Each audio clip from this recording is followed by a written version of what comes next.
This needs to be cleaned. Ooh. Ooh, I almost spilled my coffee. Pearl onions, which I don't like. Ooh. A light fixture from the well, for pity's sake. There's an old curiosity shop. Every once in a while I go by there for the fond recollections that lie there in that old curiosity shop.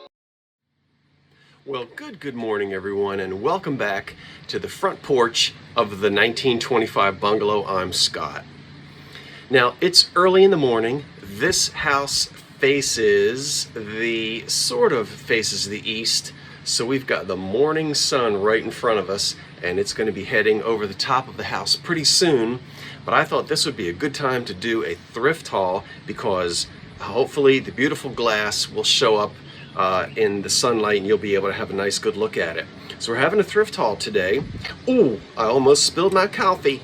But before we begin, today's cup of coffee is brought to you by... A cup of coffee, a sandwich, and you. A cozy corner, a table for two. Can you see how deco that is? And look at the steam coming off of that hot cup of coffee. Well, it's brought to you by the Lee Pottery Company. That's L-E-I-G-H. And that's their Art Deco wheat pattern. Look at that handle with the silver or platinum on it. Don't put that in the microwave, you'll get 4th of July. Here we are in August and it's getting hot again. I think maybe up to the 90s today. So, but it's okay. It's August. You don't expect snow flurries. Everything is matching today, isn't it? Green, green, green. You're about to say, Scott, do you own anything other than a green shirt? Well, it's your fault. You told me I looked nice in green and I went out and bought about 5 or 6 of these green t-shirts. And so you're going to see me in green quite a bit from now on. Everything that you're about to see came from one thrifting day. Yeah, you know, I put that up a couple of days ago. And I had so much in my cart I couldn't do the thrift haul, so we're going to do it now. Some of it will go through quickly because you've already seen it. You already saw it in the cart, or it's pretty common. I got several pieces of the Anchor Hocking glass in the forest green, which dates to the mid-century. I got some tall water glasses. I got another size, which is more of an iced tea, or the other way around, and then a bunch of the little sherbets. You'll see these again and just when we get into the Christmas season, because I'm going to pair these with the Royal Ruby Red, and we'll have some nice place settings for you.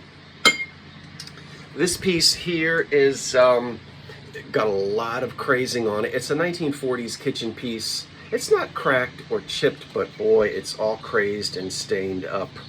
There's nothing on that side. Just the classic look of the 40s, and people love decorating their kitchens with items like this. And I think this will be popular in the next live sale. I have there's the remnant of the sticker. There's a cobalt blue piece of glass, and all it says on the bottom is USA. And I don't have a cobalt glass book. I'm okay with some of it. There's a little universal percolator, which I've cleaned the outside but not the inside yet. But you know I will. You know how I do with my coffee pots. I drink out of them before I sell them, so you don't have to worry about that if you want to buy a coffee pot. And this one is kind of cool because the glass percolator top says Pyrex. The Pyrex goes all the way back to 1915, I think, if I remember correctly. So I'll do more cleaning on that and get that working for you. Look at this old copper kettle. Oh my goodness, now this thing is old, and you did see that it's marked, and I put a little blurb in my last video about this pot, where it came from, the region in, was it Now I forget whether it was Norway, Sweden, Finland, or Holland. It's okay. You know I know because it's in the very last video. But Hamar, yeah, so that's old. And you know, polish it up if you want, or leave it just like that. That has seen a lot of wear, and I like the patina on it and all the little dents and everything. It has a lot of character. You saw the kitchen jar, right? Missing its lid. Go find one, no problem. That's for an old Hoosier cabinet. That's that good old Jeanette Tree of Life. And boy, they must have made 1 million of these. I guess they sold them at Woolworths or something, because you find these all over the place.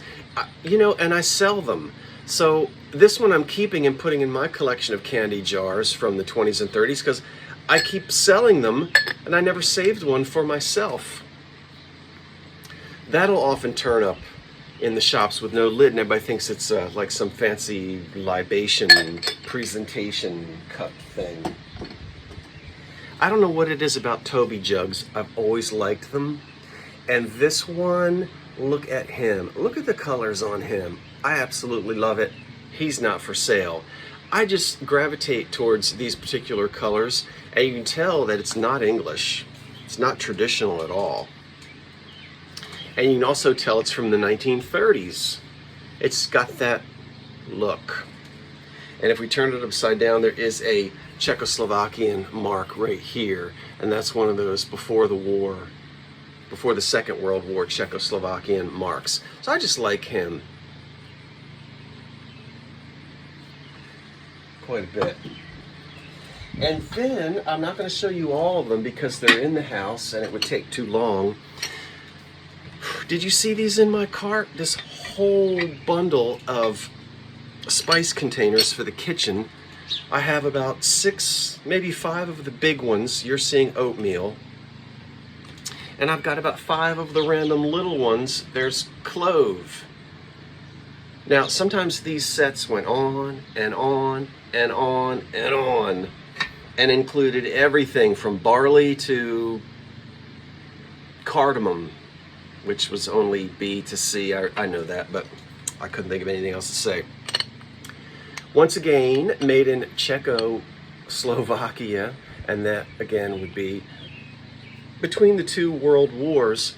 So there's some luster on this, not too pearlescent, not too overpronounced, and I love the green. You know, a lot of times sometimes you see these and they're very traditional looking, and in you know, like a blue and white English transfer. Some of the ones from Germany and Japan are pink and black and purple, and they've got all kinds of fancy designs. These are very plain looking in it, almost, and I like them a lot. Am I going to sell them? Of course I'm going to tell you no. But then I get fiddling around in that little kitchen and I say, I don't have any room for all of these, and they wind up for sale. So who knows? Do you guys do that? You bring something home and say, well, I don't know what I'm going to do with this thing. The green reamer will be for sale, and it's got some chips on it. It's got a nice little whack down here. Again, many people decorate with these, or they put their black lights on them, of course, and that one will glow. All of this was one day in about 4, maybe 5 thrift shops. Yeah. And you can go back and look at the video 2 days ago. You can see me finding this on the shelves and gleefully putting it into my shopping cart. Yes, one. Just one. I ought to go back and see if there's any more, but just one. Stem, gold encrusted around the top, and that is Vaseline glass. And where'd my reamer go? Let's hold it up next to the reamer and we'll really see the difference. Okay, yes, I have uranium in me. Yes, I have uranium in me. Yes, we're both glass with uranium. However, this is just run-of-the-mill depression glass. Doesn't really have another category name, but collectors refer to that color, as you know, as Vaseline. It's not appropriate to call that Vaseline, but you'll see that a lot in online listings. This needs to be cleaned. Ew. But it's really pretty, and this will also glow under a black light as well. And it's more of the yellowy-ish color on that. You saw me thrift these. I couldn't believe it. So, little caddy here from the deco era of the 30s, and we've got the little pink shot glasses in there, and it's pierced and embossed on the top. I don't know how well you can see that. I don't want them to fall out. See that? And no damage on this at all. 1930s deco. That is an old corkscrew. Look at that. I mean, just look at the girth to the metal. Black wooden handle. I have no doubt that this goes way back to somewhere between 1900 to 1930. No doubt about that at all. It's unmarked, and I think it's super fantastic.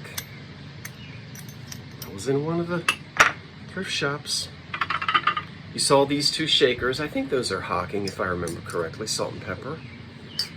With the... sometimes it's Gemco, but these I think are Hocking. Mid-century. I couldn't believe this shopping day. You saw that. That's probably going to glow. I didn't stick a light on it, but that's a little mint dish, little something for the table. Mints, candies, olives, pickles, pearl onions, which I don't like. Ugh. And yeah, a little depression piece in green. I love in a Majolica glaze, probably made in Japan, but there's nothing on the bottom of it, so you know, there's always exceptions. And at this point, this is old enough that it would have an ink back stamp and not a paper label, but something has fallen off of it.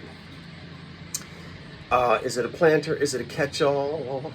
It's whatever you want it to be, but it's as cute as it can be. And look at all those pups.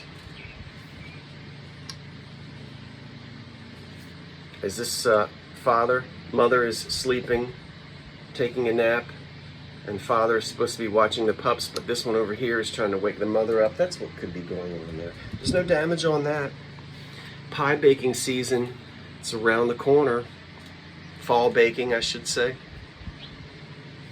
And so this is an oven serve pie dish from the 40s. Your pecan pie will taste better in that. It just has to. And there's no damage on that. It's in perfectly good condition. Yeah, I'm really flying because there's just so much to look at. A little 1940s, just have the one. See, still got my Goodwill sticker on it, $1.99, just for the one. I was happy to pay that for that. Thank you, Mid-Century Wasted, and I gave you credit in the comment section of my short. A short, if you don't know, is a quick little video that we make and we post, and you can find them somewhere on our YouTube page. I think it's under the word shorts. I knew it wasn't a chip and dip bowl, and you know, something was telling me, well, obviously Mid-Century, and we always think Viking, L.E. Smith, those kinds of companies. So I do want to thank Mid-Century Wasted, who said absolutely, it's referred to by the Mid-Century collectors as the Flying Nun, not Bishop's Hat. It's not a chip and dip, but it's a console bowl, and it would have had matching candlestick holders to go on either side of it. It is Viking. It is a wonderful color. She says that normally this vibrant of a color is a little more difficult to find, and she was thrilled that I was able to find it. And I'm going to be selling it. You bet I'm going to be selling it. Absolutely. A ceiling shade, a light fixture from the well, for pity's sake. from the night my mounting screw fell out. From the Depression era. Yeah, so it's not marked Porcelain on the back, so I don't know. A blue console bowl from the 1930s in cobalt. I need to remind you, I found all of this in one day in about 4 thrift shops, and I'm not finished yet. I've got to show you this, and we're going to talk about it. Everybody from my generation remembers these on the back of somebody's old console television set with a couple of bouffant hairdos in there, you know. So, folding, right, pierced frames from the 50s and 60s, that wonderful era. Now, what I was going to tell you is, oh, get yourself straightened out there. Let me have another sip of this before I, oh, that's good. You know, my mother gave me things for my birthday, including a bag of black jelly beans, and I put a black jelly bean in my coffee.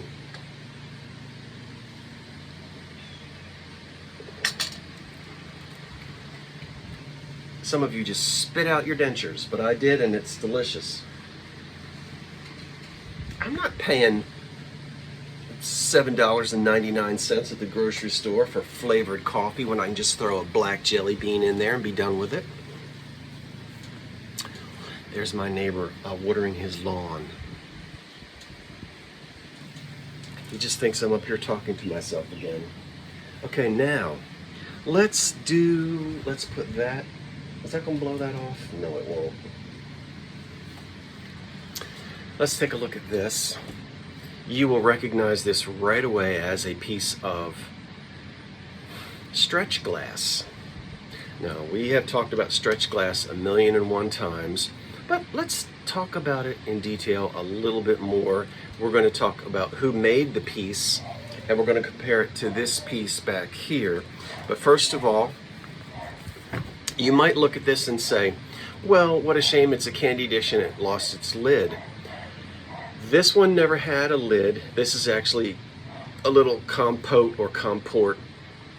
And when it's cupped like this, so the edges roll back up,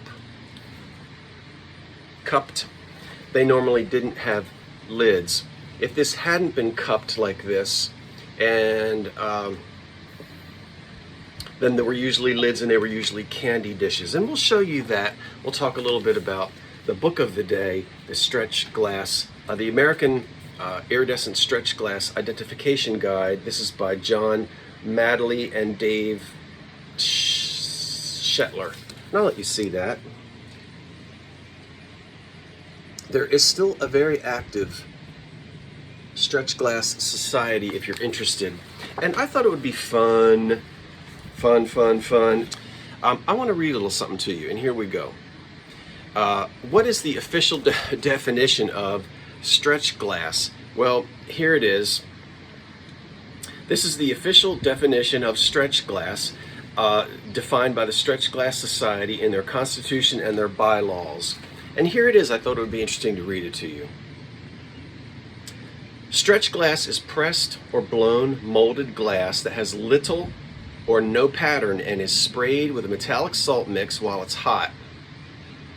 When finished, this is a long definition. When finished, the handmade glass will have either a cobweb iridescence equal to stretch marks, parenthetically, or plain iridescent effect, and is velvet or shiny in luster. In some rare instances, some stretch glass will have an all-over pattern, and also put into the manufacturer's line of glass, although normally the stretch glass does not have patterns on it. Stretch glass was made in the United States from circa 1916 to 1935. And this piece that I've got right here, the companies that made it: Central Glass Works, Diamond Glassware, which was Dugan. You often hear Dugan Diamond, but Dugan was the earlier years. Diamond was the later years. Fenton, Imperial, Jeanette, Lancaster, Harry Northwood, the Vineland Flint Glassworks of Vineland, New Jersey, not far from here. And of course, you knew the United States Glass Company had to get in on it. At least two of their factories were making it. One of the Tiffin factories and one of the others, I can't remember. Or the piece that I have here is actually a piece made by, believe it or not, Fenton. That is a Fenton piece of stretch glass, and that color is referred to as their Celeste Blue. Here it is in their topaz color. I want you to take a look. That's the same bowl right there in their topaz color, which you can clearly see. And so same bowl, but in what they call their topaz color. And again, no lid. They did make candy dishes with lids. There's plenty of those, as compared to candy dishes with lids, which don't have the cupped sides, as you can see, so that it accommodates the lid. That's one indication, and there's another one as well where the sides are not cupped. Clearly, this one is. So it's another indication when you're out and somebody says, "Oh, that's missing its lid. You should give me a discount." No, no, no, no. It ain't missing no lid. That's the way they made it. Now, let's look at one other piece of stretch glass made by Fenton in my collection, and it's this beautiful bowl here, and they call this Florentine green. So that's the beautiful Florentine green and their lovely Celeste Blue color. I will probably keep this, because it is small, and I'd like to collect a piece of stretch glass by Fenton in every color that they made. Well, I went fast. I didn't want this video to be 2 hours long. I hope you enjoyed the things that I showed you. What was your favorite? What would you have left behind? What did I leave behind that you might have bought and put into your own collections? I'd love to hear your thoughts in the description box, in the comment box below. Well, that's it for now. Be sure to stay tuned this week. I've got some surprises for you this week, including a porch update and a kitchen update. We're moving forward, okay? So thank you for watching. Have yourselves a lovely weekend. Wait for the cat, and so long for now.